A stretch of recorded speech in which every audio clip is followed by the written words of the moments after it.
Economic instruments. I've found over the years that I've been involved in looking at this sort of stuff, it's a path to enlightened ignorance. I grew up during the 40s, 50s. It was a very affluent time. But I came back to New Zealand in 1980 and I went through 26% interest rates. We'd borrowed 200,000, we'd paid back 200,000 in 2 years, and we still owed 200,000. So, when you come across that sort of thing, you've got to start thinking. We were told we were undercapitalised, and yet we had put in 200,000 ourselves. Doesn't add up. And you start looking at these things. I'd heard of the Chinese at a conference in Santiago in South America where they advised all the third world countries to declare a total moratorium on debt. Everybody at that conference, all those third world debtor nations, signed up to that agreement. Within the next 6 months, the World Bank and the IMF had bought everyone off. Which was a great pity, because that was when things could have changed. There was a great opportunity for change at that point. It didn't happen. And all you saw after that was just little corners of the newspapers, the bottom third page or something, about how the debt of such and such a country had been restructured. So these guys have been working frantically for, I would say, at least the last 40 or 50 years to try and maintain a totally unsustainable system. And they've been doing a bloody good job of it. They have managed it. I've been waiting for it to collapse for the last 30 years. I'm still waiting. But maybe it has collapsed. And we're all just living in this illusion at the moment. I don't know. They seem to think it's still going. But anyway, after that time, I was introduced to the writings of Margaret Kennedy, Bernard Lietaer. I listened to the economists of Bank XYZ, all these wet behind the ears chief economists who didn't know their what from their elbow. And I got very confused. And so I went to the local library here, found J.K. Galbraith's History of Economics. And I thought, well, it's a good place to start, because I'd learned nothing about economics at school at all. And, except I had a little piggy bank that the post office said. It's a real little cutie. It's a little brass bucket, and I used to put my money in that and go and put it in the post office. That was about as much as I knew. But Galbraith said that he explained everything to me in one sentence. He said, what all economists have in common is that they don't know that they don't know.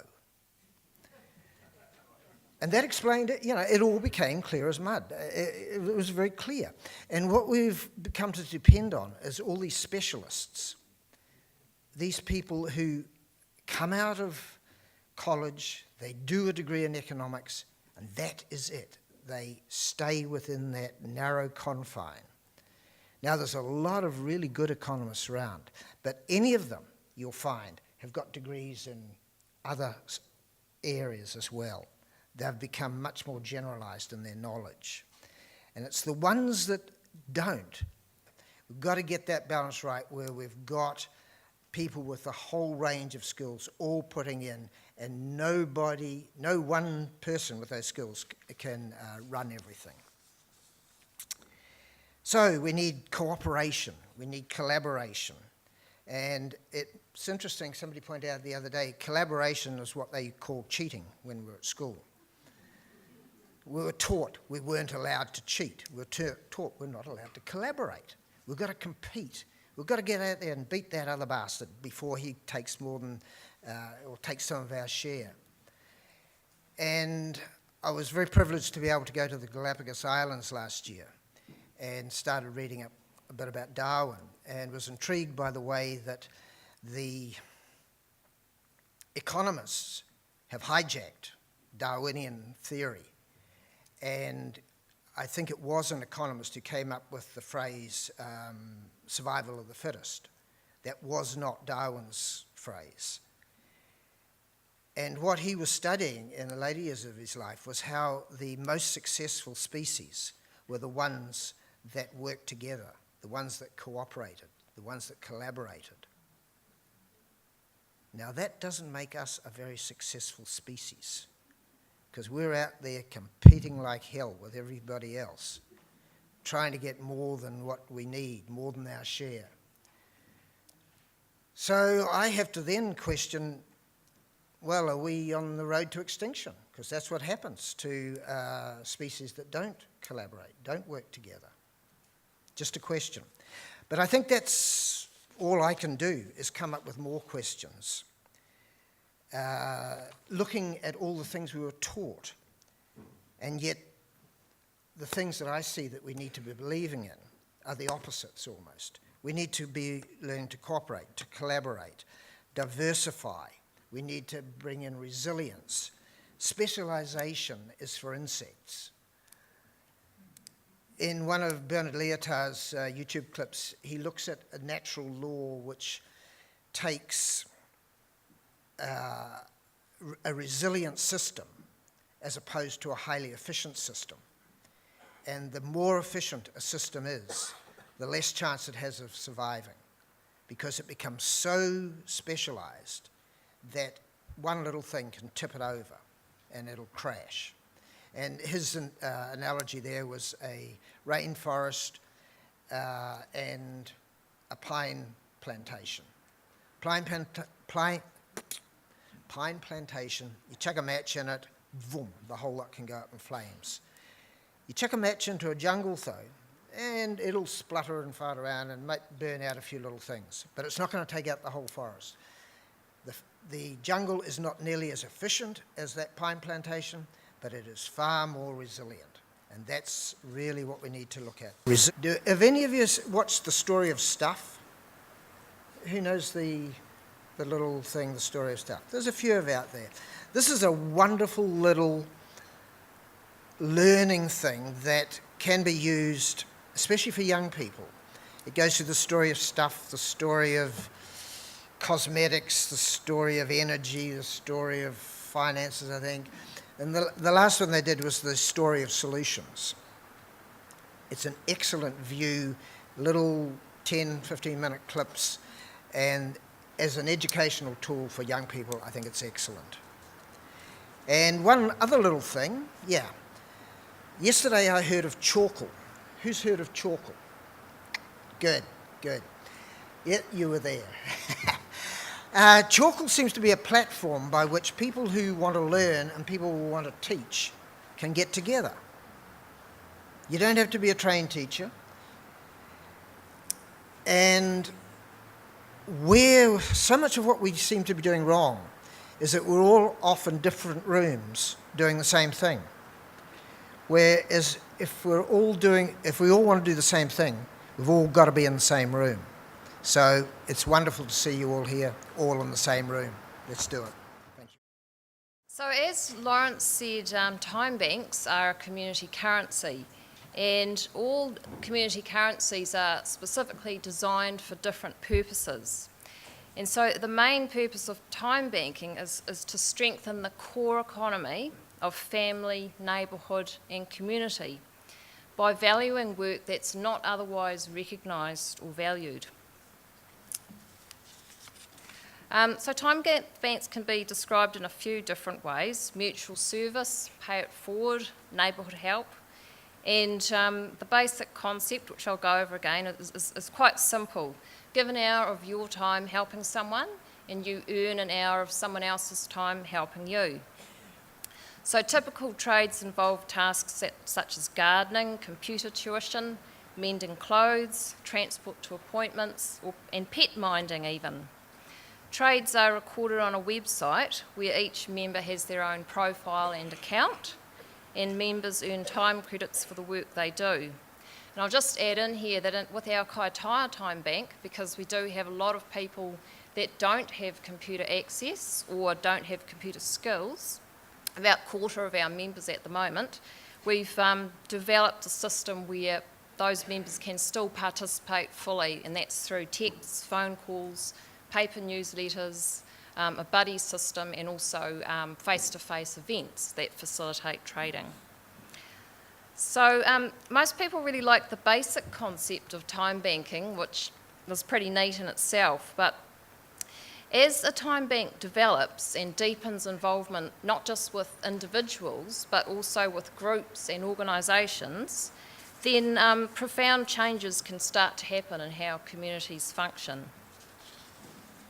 I first heard about time banking at the same Community Currencies Conference that Lawrence spoke about, and it really resonated with me, partly because it reminded me of haymaking when I was a kid, where neighbours worked together and relied on each other to be able to get that hay safely in each summer. The other aspects that spoke to me were the sense of belonging, of being needed and valued, and for something other than just the paid work that you do, and also having a ready-made network of people to call on when needed. My partner and I moved to Kaitaia 15 years ago, and we had no other family here, 2 small children and not that many friends. And those early years were really tough because we didn't actually feel that there was anyone we could call on for help, especially with childminding, the really hard thing. And so at times we did feel quite isolated and alone. And it takes a really long time to establish a network in a new place. And since the time bank started, we felt much better connected, supported, and also involved in our community. One of the core values of time banking is that reciprocity word, or give and take. And the message of time banks is that we all need each other.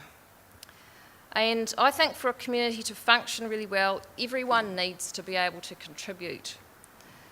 Because all people have talents, gifts and abilities, and many also wish to share their knowledge and skills with others. And the flip side, of course, is that we all need help sometimes too. I'm an occupational therapist by trade, so I'm really interested in people's daily occupations and how occupation or meaningful activity is so important for our health and well-being. I think we all need to feel needed and valued for what we do, and time banking is a great way to feel acknowledged for your contribution, and especially for people who are not in that paid work role. So I'm just going to talk very briefly about some of the work of Edgar Kahn, who's actually the founder of time banking. And he coined the phrase co-production for a new relationship between people who provide help in communities and people who need help. And what he set up was a way that people who are service users or who need help also provide a part in providing help to others or paying forward in some other way for the services they receive. And this approach works because people are given the message from the start that even though they might have needs and something they need help with, that they also have something really valuable to contribute and are needed in their community. Kahn was a lawyer and did a lot of pro bono work for people unable to pay for legal services. But he changed his focus and started asking his clients to pay it forward by contributing the same number of hours of service that he gave them to community projects in their areas. And Kahn found that people were actually happy to be given a way to reciprocate for the service they'd received. And as a result, a phenomenal amount of community work was achieved in his area of Washington, DC. I think there's potential for some health and social services to enhance their service delivery by using this kind of a model, by partnering with time banks. Because time banks are truly asset focused because they use whatever skills that people have to offer. So one example of this is the Rushy Green Time Bank in Lewisham, London is actually based at a GP clinic. So GPs refer people to the time bank, and through the time bank members can access a poetry group, walking groups, morning tea groups and a chair-based exercise program, as well as the usual sort of individual services offered through time banks. So members pay time credits for participating in some of the groups, and then they actually earn time credits through participating in others. And the group activities address issues such as social isolation, depression, and also obesity and diabetes. The members support and help each other through participating in these groups, as well as having access to a professional helper. So the people who need help are also viewed as resources for helping and supporting others. Now, the Littleton Time Bank that Lawrence referred to, I think provides the best example of community resilience that I know of. And Littleton has the most established and successful time bank in New Zealand. After the Christchurch earthquakes in 2010 and 11, Littleton Time Bank made a vital contribution to the disaster relief there. At the time of the first earthquake, 10% of Littleton residents and 18 organisations were actually Time Bank members. And the Time Bank acted as a hub organisation that was able to activate its extensive social network to quickly get help to where it was needed. For example, Time Bank members worked with the GP clinics to identify elderly people who were housebound and needed to be visited at home. So Time Bank members did the home visits and provided that emotional and practical support that was needed. And at the same time, that freed up the time of the medical professionals to be able to provide urgent medical care. And other work done by the Time Bank members as part of the relief effort included dismantling dangerous chimneys, organising community events to get people together to provide that support after the earthquake, housing homeless people, organising distribution of drinking water, and also providing hot meals to the housebound people. So the Time Bank was a really essential factor in the resilience of the entire Littleton community after both earthquakes. So time banks are often described as weaving a web of community. And to give you an example of this, here's a trail of real trades from our time bank, but I've changed the names. So it starts out by Dan driving Rose to a medical appointment. Then Rose did some cleaning for Steve. Then Steve helped Rachel with setting up a new laptop computer. Then Rachel helped Claire with getting green waste to the transfer station in a trailer. Then Claire altered some trousers for Peter. Peter then helped Judy with sanding and painting a bookshelf. And then it just goes on and on. So also resources such as sewing machines, trailers, and a wood splitter are shared amongst our members.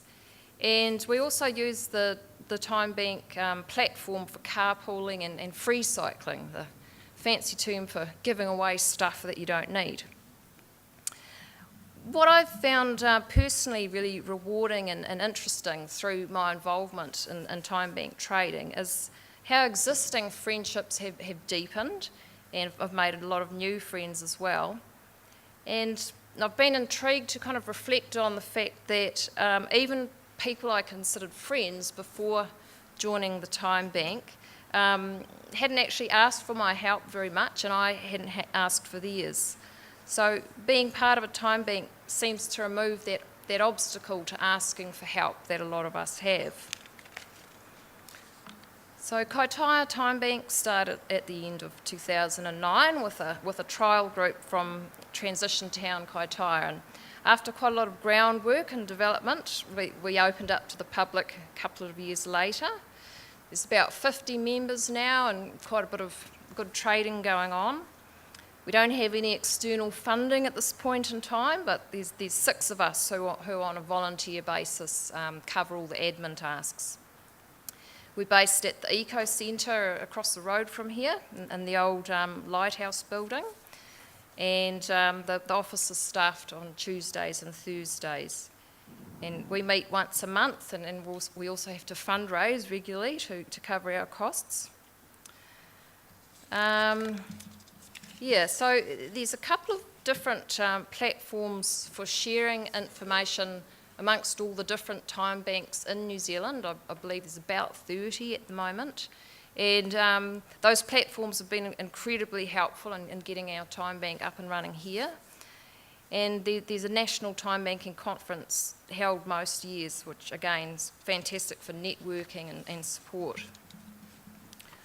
So time banks typically develop in stages, and once you kind of get your core membership, then organisations can be invited to join. And other New Zealand time banks have schools, youth centres, service groups, sports clubs, churches, medical centres and community gardens as members. Time banks can support the work that organisations do by matching up resources with needs. So it's a great platform for different organisations to be able to kind of say what their people resources are, what their material resources are, and also things that they want to get help with. Time banks also provide the platform for many different member-led community projects. Members identify a project they feel is important in the community and then are assisted by the committee to develop and implement that project in partnership with whatever group or organisation it's most relevant to. And I've heard lots over the years about how there's all these groups doing good things in the community but they just don't link up enough. And I think Time Bank's actually a really good platform for that linking up of all the different groups there are out there, because it's there and it is a platform for listing what you can do as well as what you want. Oh yeah, yes. Well, it's free. There's no money involved in the exchanges, of course. It's an hour for an hour, and the membership fee is either I think $10 cash a year, or if people don't have cash or don't want to pay in cash, you can actually just pay your membership in time credits, which about half our members opt to do. And Lawrence spoke briefly about the community chest facility, where members with excess credits can donate back to the community chest to support community projects. And some of the projects we've got under development at the moment are assisting schools with transport for kids for local activities when there's a shortfall of parents to provide that transport. Setting up distribution of spare garden and orchard produce to the food bank, and also working with the Far North Environment Centre to engage volunteers for environmental projects. People join time banks because they want to contribute something into their community, as well as being able to access the help and services available through a time bank. And the goal of any time bank is to create a thriving community based on the sharing of resources, both human and material, by building networks, getting together and getting things done. And for me, Kaitaia Time Bank is about playing a part in reimagining and recreating a culture that's fair and inclusive for everyone. And I'm going to be around for the rest of the conference, so I welcome people who especially are interested in setting up a time bank in their own area to come and talk to me. I know quite a bit about the things not to do, as well as a good way to progress forward with it. And certainly anyone who wants to talk about the time bank here in Kaitaia and how you could participate, I'd be very happy to hear from you. Well, hi. Well, first thing I'd like to do is compliment you on your resilience to all this information that's coming out. Look, there's two brief things that I want to talk about. One is our family's experience with the local currency and how it helped us at a critical time. Then I want to put a case for a regional currency. So go back 20 years, in 91, our family moved into Nelson from Tui community in Golden Bay. And I got a job, a restart job, one of those temporary employment schemes. Money's a little bit better than minimum wage, or about the minimum wage, I think it is, running a green dollar exchange. Now that was the LEACH system that Lawrence was talking about. I called them local employment and trading system, because it was to us. We wanted to get into our own house. So we asked Housing Corp for a loan. And of course, the first thing they did, they looked at our income, which was so low, and they said, oh, you can't cover the repayments. And I said, but hang on, we belong to the green dollar system, the local currency.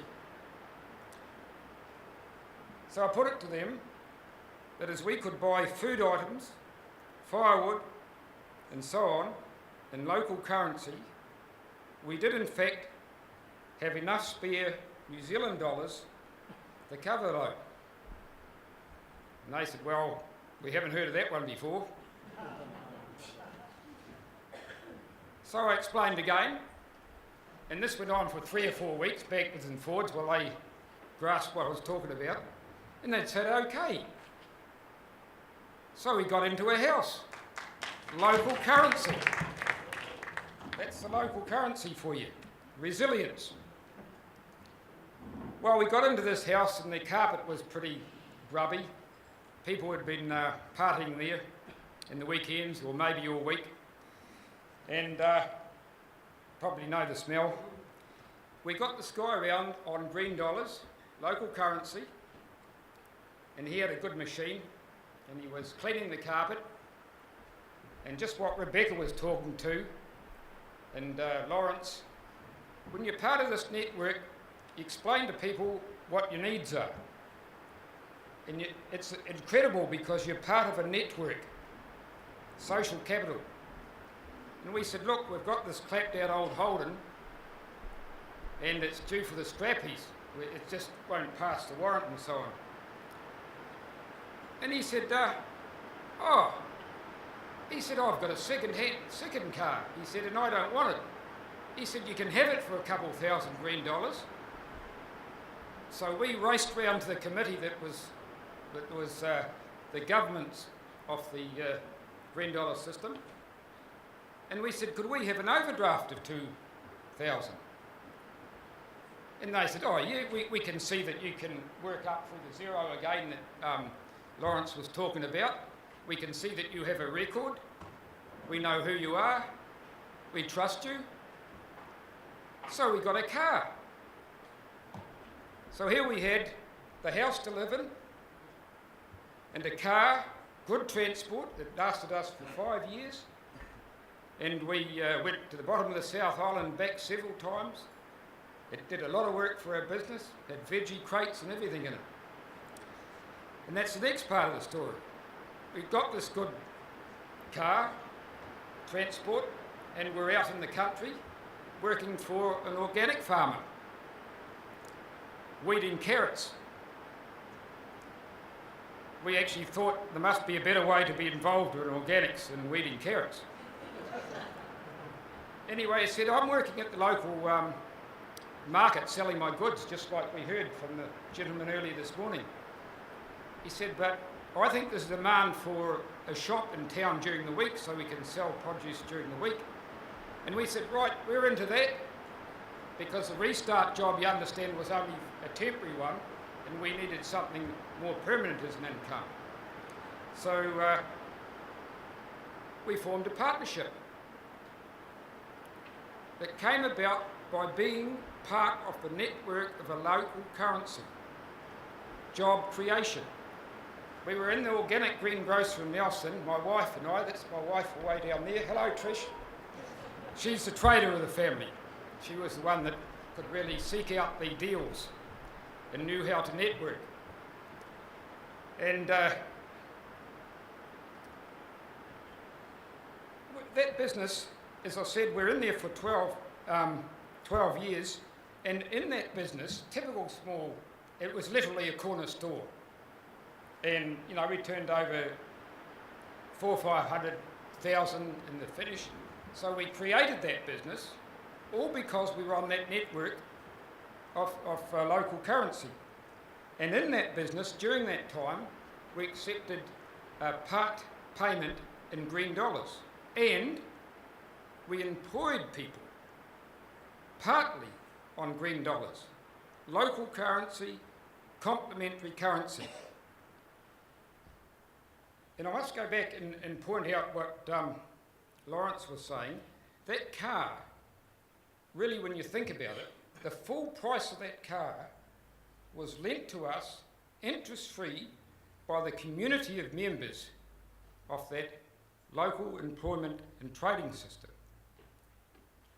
Right, that's pretty stunning. An interest-free loan, and they knew us, trusted us to pay it back to the community coffers. So that's what you can do if we collectively do these things. So that's, to sum up, that's housing, transport, employment, job creation.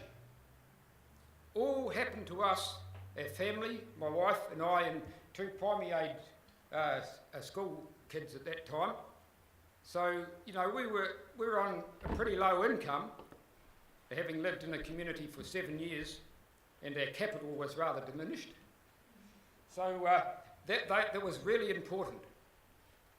So what I'm asking you to do is to imagine if that opportunity was available throughout the far north.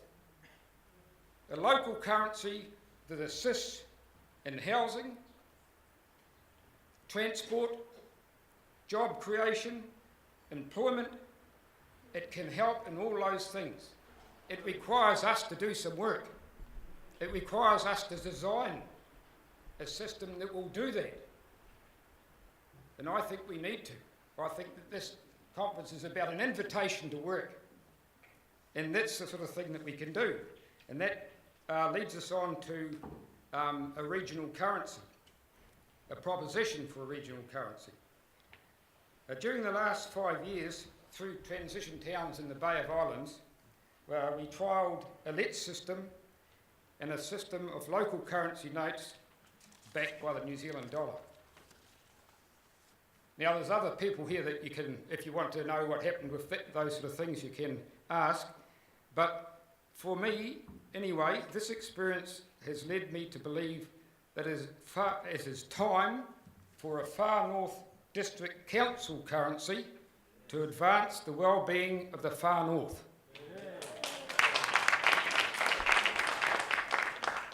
Thousands of localised areas throughout the world have or are creating their own currencies. Why? Because they face similar challenges. We've heard from Lawrence what's happening in America.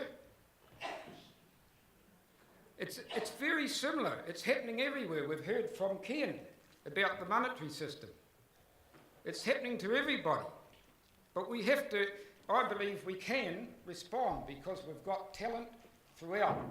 We all know this is a tremendous region. It's natural wealth. That's why we're here. You know, that's how I feel about it. So I want to mention very briefly, because it has been covered in a way, but if you're looking at regional economies, then I think we need to think a little bit about the wide picture. They suffer a lack of money. We think we suffer from a lack of money. And the most widely recognised reason is the large-scale swings of the national and global business cycle, they call it. And you know the story, we've talked about it today, but we need to, I think, keep in mind the wider principles. You know the story of the downturn. They come along all the time. Building work slows down, gaps appear on Main Street as many businesses don't make it. Neighbours move to Australia to find better prospects for the family, and we all lose. What we lose is those skills and expertise in our community, specifically for our community. And that's what we lose every time there's a downturn. All right, now what's the lesson? The lesson is design a complementary currency to overcome that challenge. Now, Lawrence mentioned the WER system in Switzerland. Now, that was started in 1936 or 34, somewhere around about there, by businessmen, and it was simply swapping credits. And what's happened since then is that during times of those shortages of money, it really expands.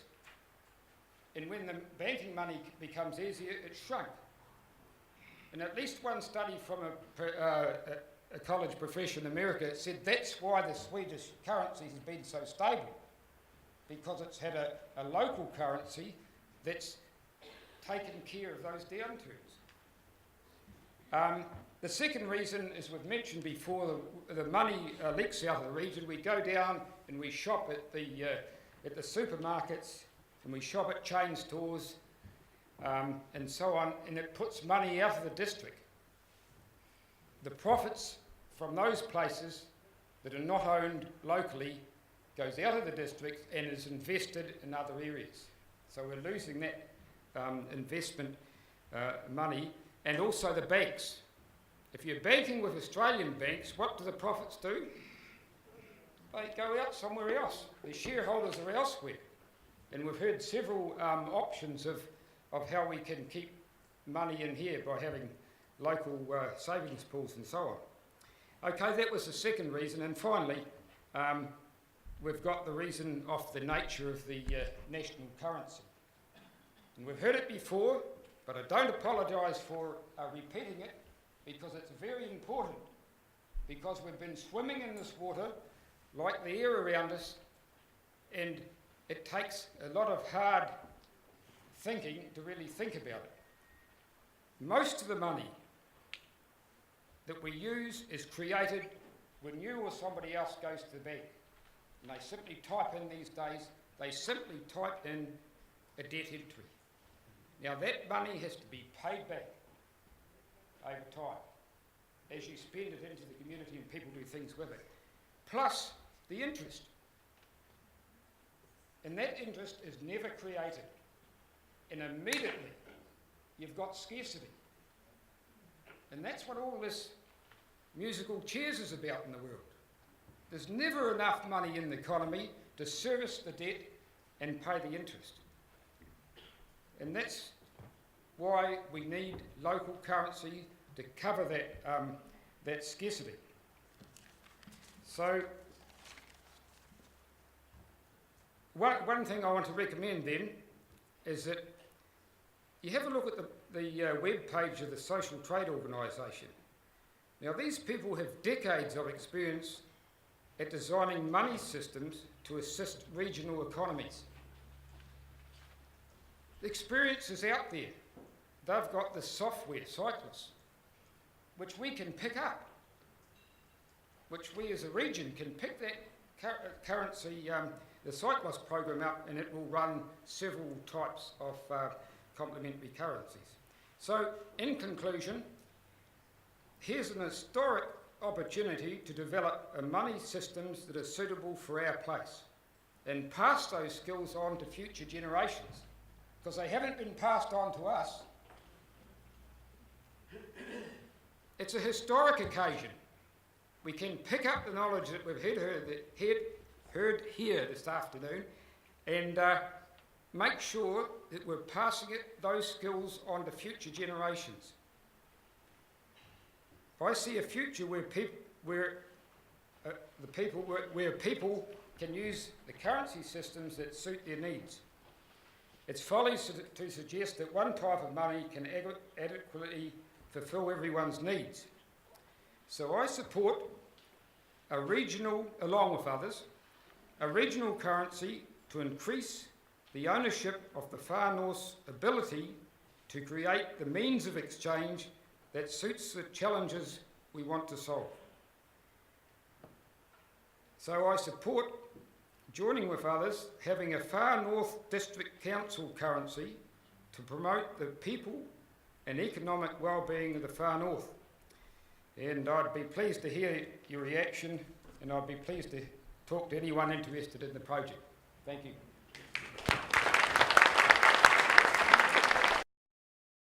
The challenge was, will the Far North District Council pick up this? Now, Neil was the brave one that said that. If you were asking me, I would say, yes, we'll do it, we'll pick it up. But you need to remember that I am one of 10. We have Councillor John Vucic here today too, who's heard it all, and I'll be tapping him on the shoulder for some strong support. But it's going to take quite a bit of fortitude and discussion and head banging and education to make this happen. Let me tell you about just one way that I think the Far North District Council could be involved. Now, contrary to what Neil says, I don't believe the Far North District Council should run this dollar. I think it needs to be a community-led organisation assisted by the council. Council is not always the right organisation to run these sorts of things. Now, council could be involved in the following way. Say in our long-term plan, and we've got plans of plans of plans. We have 10-year plans, and we have 3-year plans, and we have 1-year plans, and we plan until the cows come home. But say in our 10-year plan, in 5 years' time, we had a project for building a bridge up here in Kaitaia, for instance. It could be a footpath in Kirikiri, or it could be something else in Kaikoai. And say that project was going to cost $50,000. And it was 5 years' time. The community could come to us and say, we don't want to wait 5 years. Let's do this project now. So the council says, we haven't got the money yet. We don't want to put people's rates up. We don't want to put any more pressure on. So, but what we could do was say to that community, you find a contractor that's willing to be paid in local dollars. You sign up 80% of your businesses in your community to accept the local dollars, and we'll pay for that project using local dollars. Now, what we would do is have that currency issued on the basis that it had to be used 4 times every year over the next 5 years, and then the holder of that currency could use it to pay their rates. What the long shot of that is the council pays no more for that project and no sooner for that project than they would do as they had planned. But in the meantime, the community have got that project done earlier. They've had the use of it for 5 years, and it has created over $1 million worth of economy in the district. And just think of all the businesses that would assist. So I think that's one way council could be involved without too much of a problem. There are other ways they could be involved, and I guess it's just going to be something that we need a lot of work done. I had hoped that there'd be a lot more councillors here to listen to this today. However, it's being videoed, so we'll be getting them to sit down and watch it. But remember, this is going to take a lot of community input, because I don't believe that the council is the right person to own this scheme. So, thank you. Thank you, Di. And Di's going to over to England to check out some currencies that are operating there, the Bristol pound, and so she's keen. She's a player on it, and it's good. Payment, very important point for you, Di. So you're very lucky to have a champion within council. Go, Di. That's excellent. And I think, Kenny, if you don't mind saying so, that I think that Di's absolutely right. The council shouldn't run it. It's whether the council will back it in by saying we will participate. We'll be a participant, and we'll take 5% of anything that goes over the counter at council. We'll take in local currency, and that's a really good backing. Then you need your power company to say the same, and then that's a real important support that gives people the confidence, your local business people. And this is a core business development thing, because you're going to, because this is the way business can do more trade. I don't want to be all doom and gloom, but I want to ask an obvious question perhaps. With time banks and alternative currencies, how does government view that in terms of any ACC, health and safety and employment, taxes and that kind of setup? Can anybody address how you've dealt with those formalities in the other system? So I'll start the question for time banking.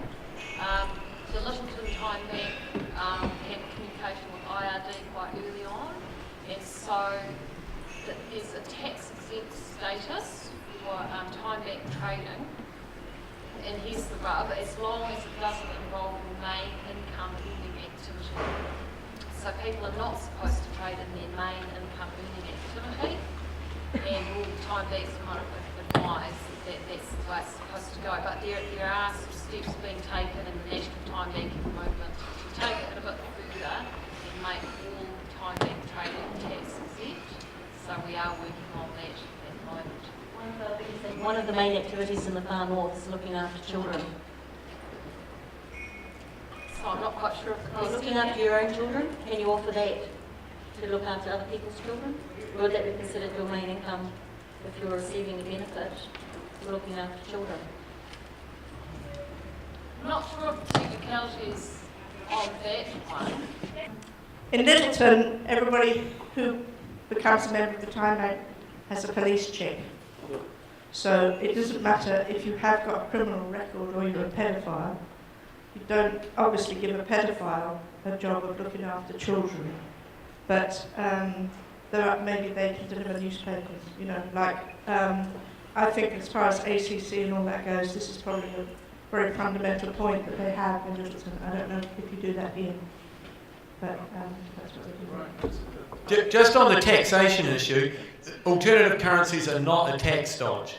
If you are supposed to pay tax on barter income, and there is a certain level of, I think it's about a couple of $100, the IRD has a set record of it's about $200 per year from income that's under cottage garden industry. Depends on if it's your mainstream business, if you're registered for GST and you're doing trade, then you have to pay your GST on it, and that can be a disadvantage, but you would weigh that against the fact that you got trade that you wouldn't have got otherwise, because you didn't have to pay the Kiwi dollars and marketing and the like to get the business that you got through the network you belong to. But it's not a tax dodge. If tax is due, you pay that. But it increases trade. That is a great way of creating business and enterprise you wouldn't get anyway, especially for mainstream business. That's stuff they're not selling, not a service or product they wouldn't be selling otherwise. So unused inventory gets to find its place into the... I'd just like to follow on a little bit about the Bristol pound. Not only does the mayor get 100% of his salary, the CEO gets 5,000 quid worth of her salary in Bristol pound. Bristol businesses can pay their business taxes, you can ride the buses, and there are 600 businesses already involved. Now this is something that is not promoted directly by the council. Now the city of Hull, which is in my native county of Yorkshire, their local council is actually promoting the Hull coin. I had hoped that the Far North might be the world's first to introduce it, so we've got to get our skates on, otherwise those canny people in Yorkshire will beat us to it. Lawrence spoke at some length about the Federal Reserve Ponzi scheme. Well, the New Zealand banking system is no different. It's just one big Ponzi scheme. And if you wonder at all what's going to happen to your money, if and when something like Westpac goes under, all you need to do is look on the Reserve Bank's website and click on a thing called OBR, which stands for Open Bank Resolution. And it tells you in no uncertain terms what they're going to do with your money when the bank goes bust. So that you can check out for yourselves. The stats, because I did read up, 15% of youth in the Taitokoro are unemployed. 43% of the population of the Taitokoro are Māori. So my figures are there's a lot of my young people don't have a job. Anyway, we can do a deal. Quite a lot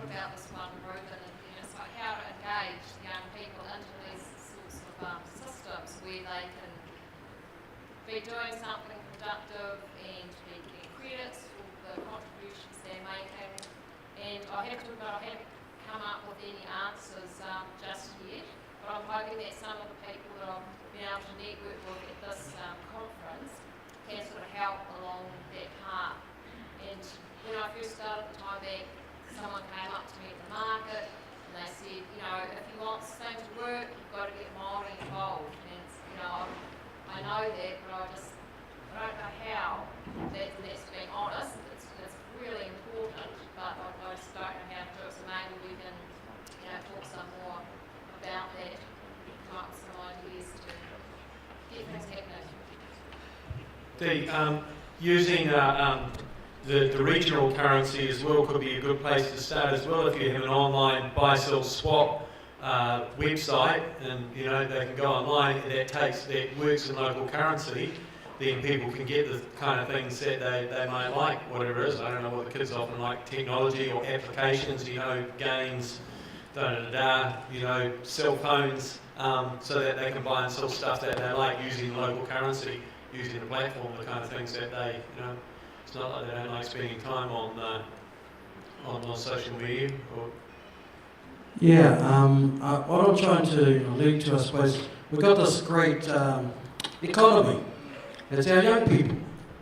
Now, they're sitting there, Momo time are wasted, sitting over there, and we kind of look at them and say, well, you're not really got any skills, you don't have any value in service, etc., etc., so just sit over there and we'll figure out what to do with you later in your 30s. I think we need to have a big discussion about that now and try and do what Becca's trying to do and find that connection. Let's find that connection between this summit and those young people that are out there who are, you know, but haven't got much on their plate to keep them occupied. Let's perhaps discuss the social positives of creating an economy based around them. All of these initiatives, as opposed to just trade, trading material, trading product, and trading what's value for value, because those young people out there need the answers out of the summit. Yeah, I'll just respond to that. That's exactly the question that we need to ask. You know, I mentioned the social trade organisation. They've been doing this for decades. They go into a region. Can you hear? Yeah. Okay. They go into a region that's been economically depressed, and what they found was that you couldn't drag in the mining or the big things or the cooperatives. You had to look at what were the resources unused in the district, and that's exactly. The young people are a huge resource. Now, I don't know the specific answer because I don't know what the other balance is up here. What do you need to do? Do you need to build the houses or whatever? You know, it's for local people to decide what are the unused resources and match them up so that money is not a lack of problem. For example, the easiest one I can think of off the top of my head is the commercial flybys. The airlines had empty seats. So they created a thing that would progress their business by filling those empty seats, flybys, and now you can do it, you know, you can use it anywhere. Well, that's the principle. You define what the problems are in the community or the challenges, like that huge. I think this is the most important thing that we can ever do as leaders in the community, is to make sure that the youth are employed or occupied usefully, and that they can bring up, you know, one of the statistics of the far north is that there's a huge gap of young people here because they have to move away. That's the hole in any community. Well, that's the sort of thing that we need to create the finance, the money to fix. I haven't got the answers, but that's the right question.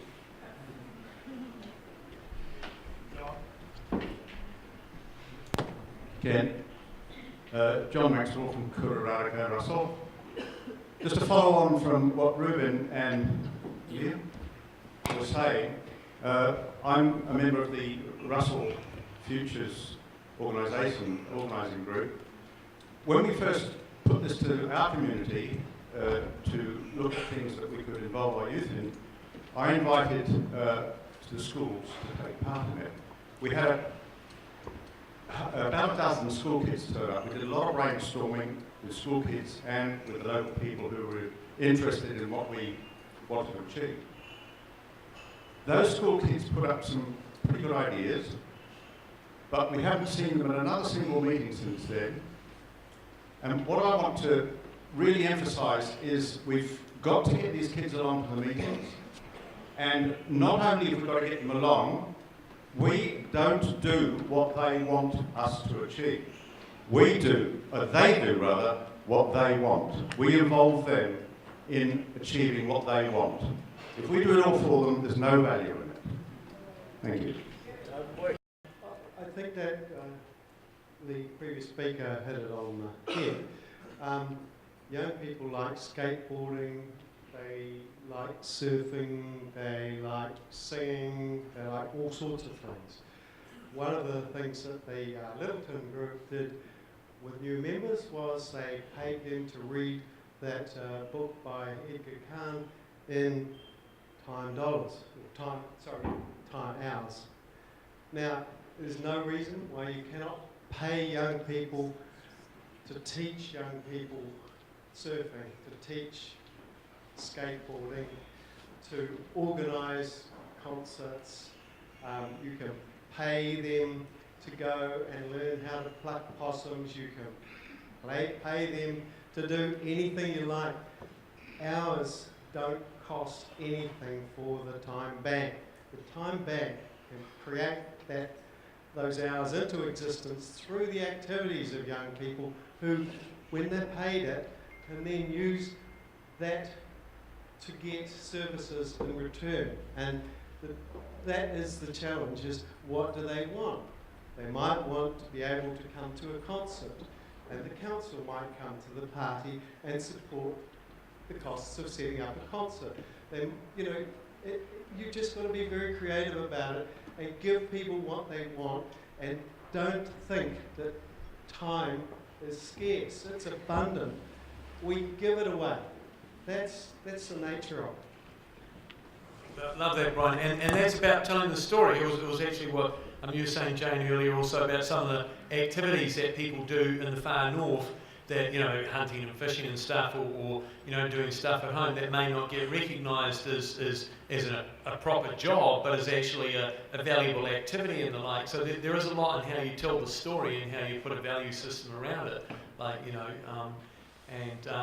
and you know, it's a mind concept. You can pay people to do things that they like to do. We don't all have to do jobs we hate. You know, it's a strange concept. And the young ones, you got to fake it till you make it. You know, that's what we used to say in one area of work that was pretty challenging. Fake it till you make it. Experiment with the savings pool scheme we got involved with. There was 7 people doing an experiment. Now there's 20 of them up and down New Zealand. It might change the whole paradigm of peer-to-peer loaning in New Zealand. But experiment. Look at what you're doing as an experiment. Play with it. Goodness sake, you know, I think we can afford to. And that's where council, your other council, they're not probably all as enlightened as council should throw some effort at it. You know, experiment, play. It doesn't matter to fail. Have a go. What are you going to waste? You know, what our future. So I love that, Brian. You know, get the kids, pay them to teach other to do things that they like doing and want to do, and get it. Fake it till you make it so. Ken's letting me speak this time, I'm not out of order. I just wanted to endorse the sentiment of the gentleman down the back very quickly. When we first started talking about foundation communities and looking at what was happening in the far north, we identified that volunteerism is really massive up here already. So what we're talking about, one of the things I thought when we were hearing these presentations is that old saying, you know, teaching grand to suck eggs. We have massive amount of koha. We have people that share their resources and distribute equally within their whānau, within their communities already. And we already know there's a lot of barter and trade and exchange. So I think there's an element of within what's being discussed here of how do you formalise that and include people who aren't necessarily in that, you know, who are operating outside of that. But on the other hand, I'm also very aware of people like my parents who've been up here for 33 years, who have spent literally thousands of hours in volunteer activity, and they, because of their culture, would feel a little humiliated and embarrassed if anybody attempted to log any of that in a time bank, or in any way thought that they weren't giving it freely. They give it to the communities as a gift because they can. So I don't think that they would automatically want to sign in to a system that would count that or expect any reciprocation, and they wouldn't necessarily want to ask. So I think there's a little bit about those kind of cultures that we might want to discuss more and how you might break that down. So I just wanted to endorse what you're saying. We identified really quickly in starting this work that there's a lot of volunteerism, and it's also that volunteerism means that there's an alternative economy operating, and it's a barrier to getting into full-time formal work. Because if you're already committed to the gardening or the fishing or the hunting or looking after somebody's children or perhaps visiting an elderly kaumatua, you can't just drop all that to go into 40 hours a week full-time employment. So.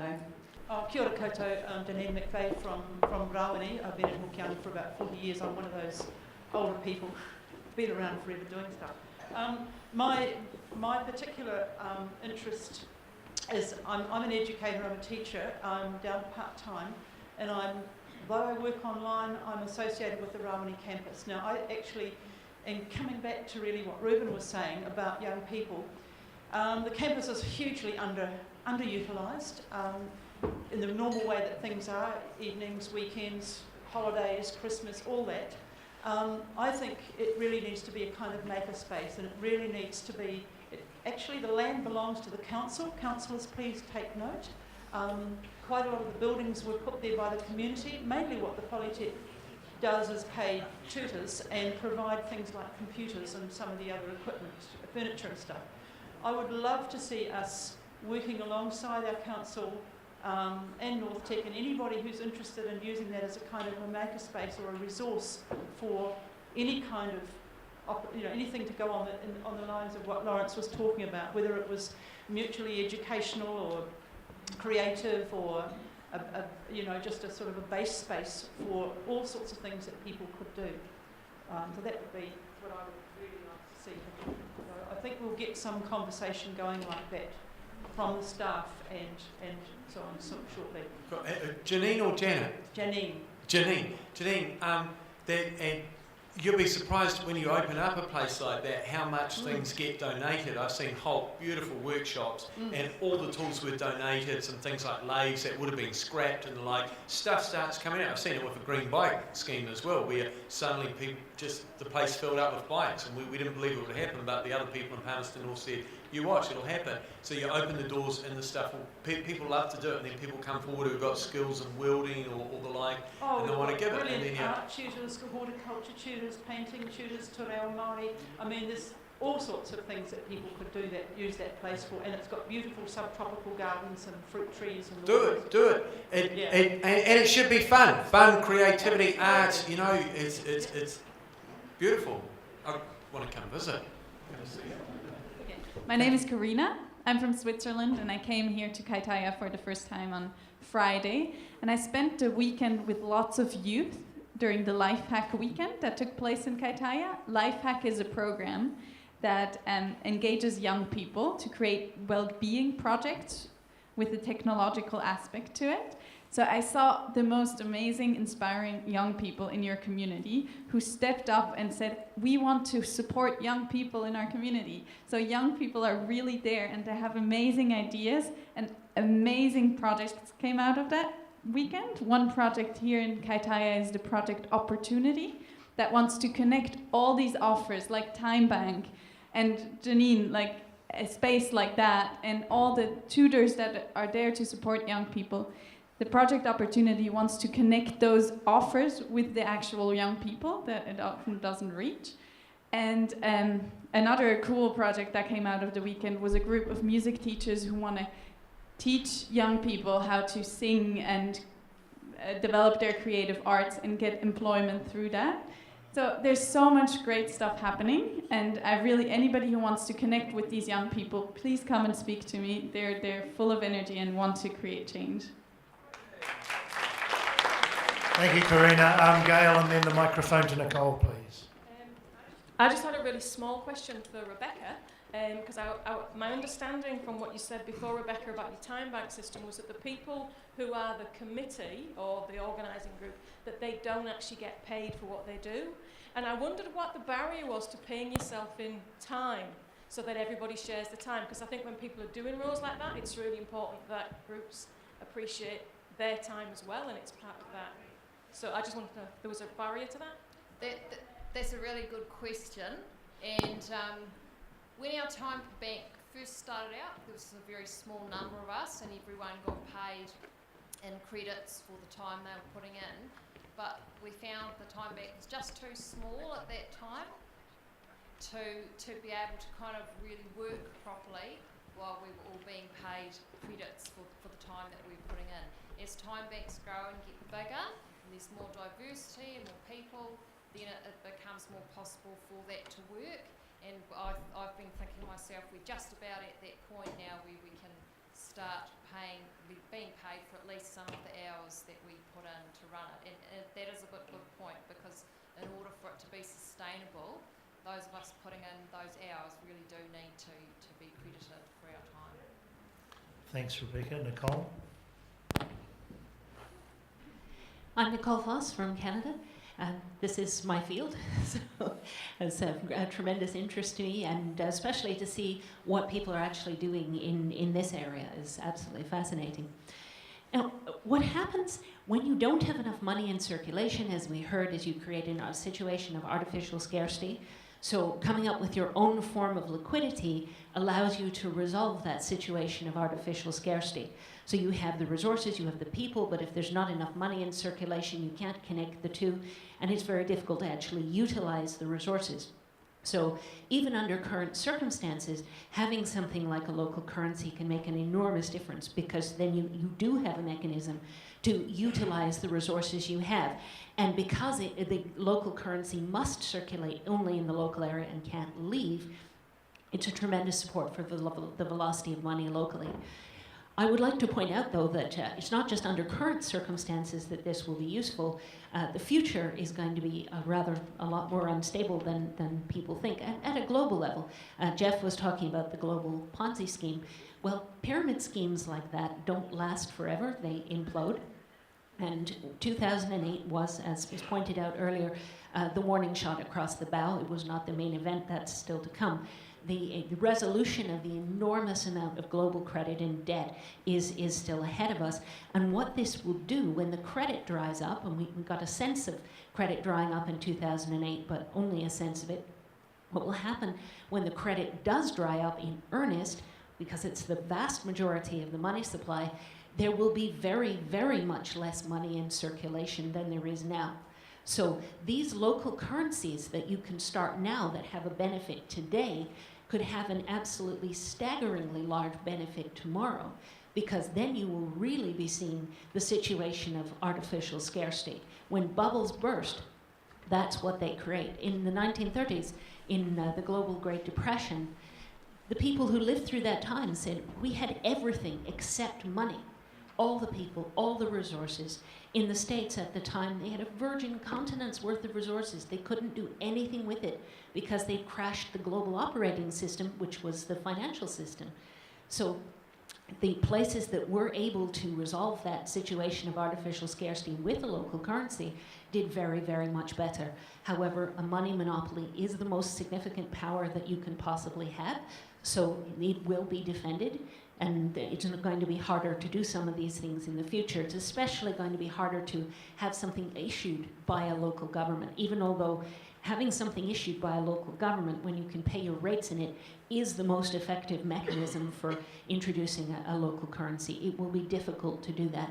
But nevertheless, these currencies are very much the way forward, the way to achieve a benefit in depressed areas now and to resolve an impending very difficult situation going forward. And Jeff mentioned that open banking resolution. What that does is permit the failed banks to be bailed out with the depositors' money. So you might want to look up what happened in Cyprus, where that happened last March. Very much, the banks were all bailed out with the depositors' money, and the depositors didn't walk away very, very happy from that.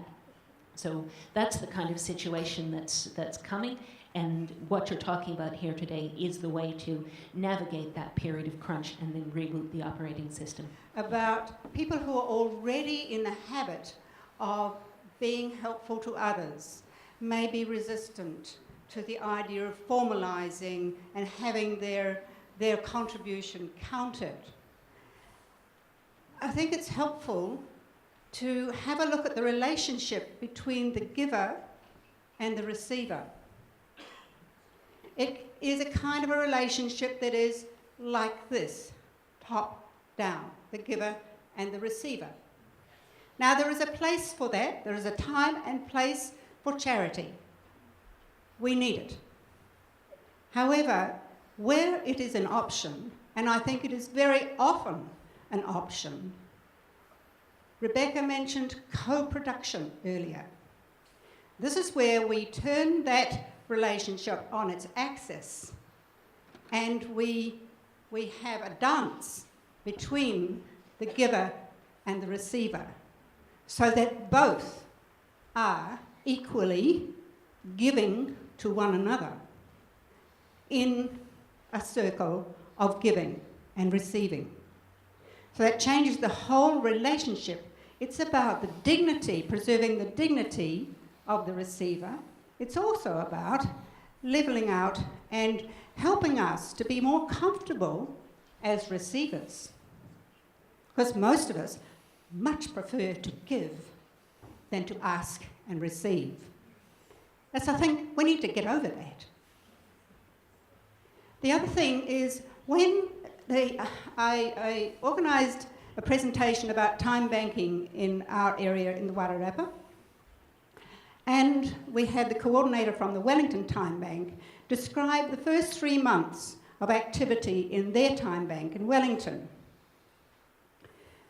And there was a lot of stick figures all connecting on a big white paper. They had heard too, oh, we're already well connected, we already do lots of stuff in the community. She described that first 3 months and commented, about 3 of these people knew each other before all this activity.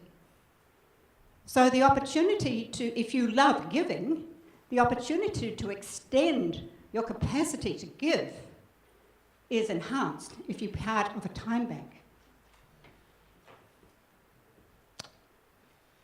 The other thing is that if you don't want to draw on your credits, then there is the community bank, the community pool, the community chest.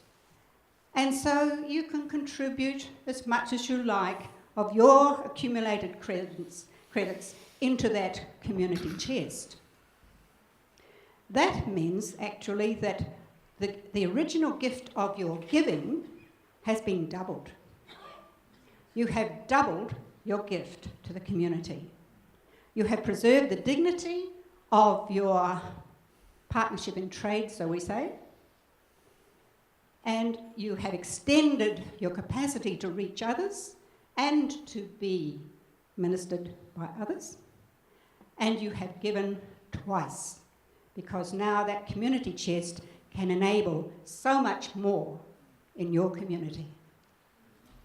Thank you, Helen. Quite beautiful. Warren Snow, Ahipara, living in Auckland at the moment. I just want to appreciate the vision behind this conference and the tremendous presentations. I think the real big thing that's coming out for me is the importance of local currencies that value things that the mainstream economy doesn't, and that's what this whole sustainable economic development concept is about, valuing different things to the things that the mainstream economy values but has locked up so that we can't, or when I say we, people that want to value different things find it very hard to do that. So I think these local economies, and I have a lot of time with people like Rebecca and Helen that have just stuck with this concept and giving, and it's very small, and it's been a big battle to get it to where it is, but I think it's at a tipping point where a lot of people like me have sort of been hanging around the edges, are going to jump in both feet, boots and all. we had a conference here in Kaitaia just about 25 years ago, and I'll never forget somebody saying at that conference, a community that's not in control of its economic processes won't be in control of its social processes. And I don't know who it was, but it was just perfect, and I've never ever forgotten it.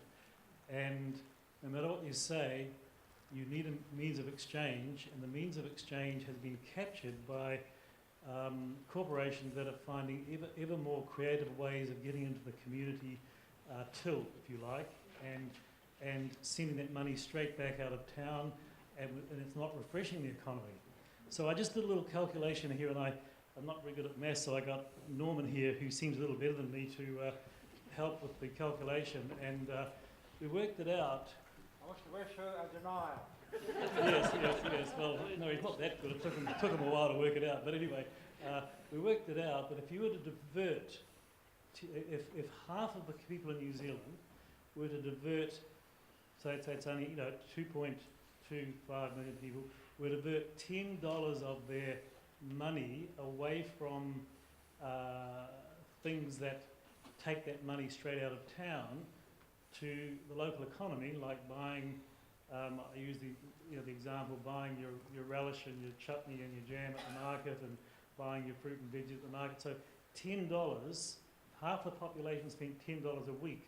That's the equivalent of a corporation to the value of 1.1 something billion per annum. Now, just think what 1.1 billion retained in New Zealand communities would be in terms of jobs. So if we're looking at things we could all do tomorrow, it's only $10 a week. You can't tell people they can't shop at Pack and Save because they're pauperised by this pauperising economy. But maybe they can spend $10 locally to help create local jobs and refresh the local economy. There's very few companies in New Zealand that are 1.1 billion in scale, and they have a large number of jobs that they create. So, just a thought.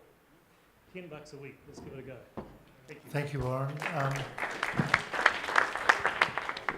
The lady here, thank you.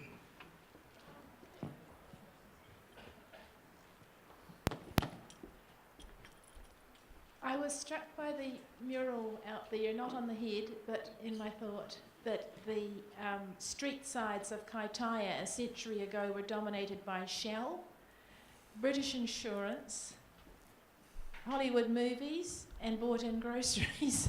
So we're trying to turn quite a long-standing tide here, just a thought. I think this is a rare and fantastic opportunity. Maybe it's the first time in a quarter of a century, as indicated by Warren. Just the main thing I wanted to say was barter me for the youth. Not trade me, barter me. Barter me, trade me, they'll get it. And are there any Habitat for Humanities jobs around here? Because that would be a wonderful thing to link with Time Bank. We had the opportunity to help a young man who got into a dodgy situation years ago. And I feel we did help him make restitution for damage he'd done in public, full view on a gala day. He turned around and built a home for his little family, and that's the next time we met him hitchhiking, and I just thought, he's taken a fair few steps. Good on him. Yeah, we've just completed a community project in the Open in Marbury, and that was done with a lot of the community groups like the Ratepayers, the Tourism Association, the Lions, a lot of community people, as well as some of the school kids in the school, the Marbury Area School. And that was painting a huge mural in Openoni near the eyesight. I don't know how many people have seen that, but it's an incredible work of art. Now, if we had local dollars at work there, I'm sure we could have had the use of a lot more people to take part in that mural. I can see the advantages of doing that. Give them money, even if it's sort of funny money, as people have been saying, they would have given them something. But my grandkids worked on that mural. They would have had funny money in their bank account all of a sudden. But they were happy with having their name painted on the wall as contributing. But the thing that concerns me is that so many of our resources are going to waste. Like, look at all the pine trees that are being harvested now. and they're going as whole logs to China, you know. We should be looking at sort of what can be done in the local community. Because if we could do something in the local community with those, then we've got jobs, you know, and those jobs are in the local community that stays there. One of the things that we could use the younger generation for is helping us plant trees everywhere, you know, like sort of in our communities, in our towns, along the riverbanks and things like that. And if they're happy to receive their payment in community dollars, then it's a real benefit to everybody that's involved. Now, I don't know how we're going to achieve getting those kids involved in sort of projects like that, but we've got to be able to sort of show to them that they're going to benefit in the long term, because it's going to create jobs in the community, and it's going to sort of beautify the community that they live in. My kids, several of them want to come home, but they won't come home because there's no money in the area, and the education system in Openonee is not the best. Basically because the school rolls have dropped, because the younger generation have had to leave the area, so the school rolls have dropped, so what there's on offer is very little. So we've got to look at sort of the whole thing, the whole process, getting everybody involved and getting this thing off the ground. I wanted to make a couple of comments. One, we had Dale Williams up here several years ago from Otahanga, and he has a model, and he did it in Otahanga. It wasn't him alone, he just got the town together. He just got the town together to do it. You know, his model's on the internet. He just wanted to spread the word. He's not up here, he wasn't up here to do it for us, but he could see the gap between businesses who needed employees who stayed in their job, and kids coming out of school that didn't have work. And he said, why is there no connection there? And so he set about asking questions to find out. Now, I mean, I think he's a New Zealand model. I think the guy's a New Zealand hero. But he's not going to do it for us. He just kind of spread the word. So I just wanted to mention him because that's what we're looking at too. Dale Williams, Mayor of Otahualpa. Yeah. The other thing was local community currencies. I guess one of the things for me is money. I mean, I didn't even know how money was created 2 years ago. Money is created out of nothing by private hands, and they then charge us interest to use their money. But Nicole Foss just called it a money monopoly, and that's exactly what it is. It's incredibly lucrative. They're not going to let go of that. I may have the name of the country wrong, but recently I was reading about a local community, and I think it was, I keep thinking Nicaragua, but I think the country was Africa, where the village created their own community currency, and they went from starvation to thriving. They were doing really well, and the country stepped in and said, no, you can't do that. Now, they had to take that to their Supreme Court, and I just read something recently that they had won it, which is a huge success. But if we do create a genuine community currency that works, there's going to be some pushback. So I just want to throw in my 2 bits there. Thank you. That is a possibility.